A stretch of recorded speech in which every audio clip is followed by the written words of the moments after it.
Policia ka arrestuar bashorten e mjekut që u plagos dje në Kumanov. Ka dyshime se ajo është e lidhur me atentatin ndaj bashortit të saj Zekria Shaini.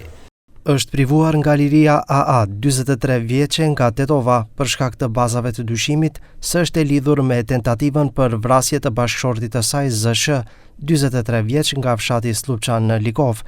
Në lidhje me ngjarjen, në bisedë janë thirrur 6 persona, ndërsa në shtëpinë e BS 50 vjeç nga Kumanova, me urdhër gjykate, është kryer kontroll. Pas dokumentimit të plotë të rastit, kundër AA do të pësoj një padi adekuate, ndërsa kundër LF 36 vjeç nga Gostivari, i cili dyshohet për tentativë vrasjeje dhe ende është në arrati, pas konsultimit me prokurorinë themelore publike, gjithashtu do të ngrihet një padi penale. Në njoftimin e policisë nuk jepen më shumë detaje se për çfarë motivesh bashortja do të kishte eliminuar të shoqin. Mjeku pulmolog Shaini po ashtu është edhe bartës i listës së AKI-s për Këshillin Komunal të Likovës, por se 4 plumbat që i mori në trup nuk ishin për ndonjë motiv politik, e konfirmoi edhe vetë mjeku Shaini përmes një statusi në Facebook.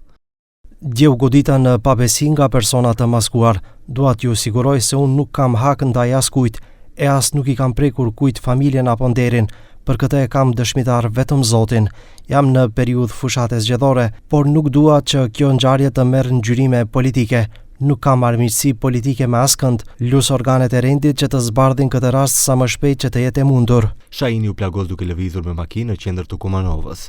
Atentatori me maskë ju afrua veturës në lëvizje dhe shtiu mbi të, duke e plagosur në gjurin e djathtë dhe në parakrahun e majt. Shaini fillimisht u dërgua në spitalin e Kumanovës e më pas në klinikat e Shkupit, ku ju dha ndihmë mjekësore. Sot u lirua për trajtim shtëpiak.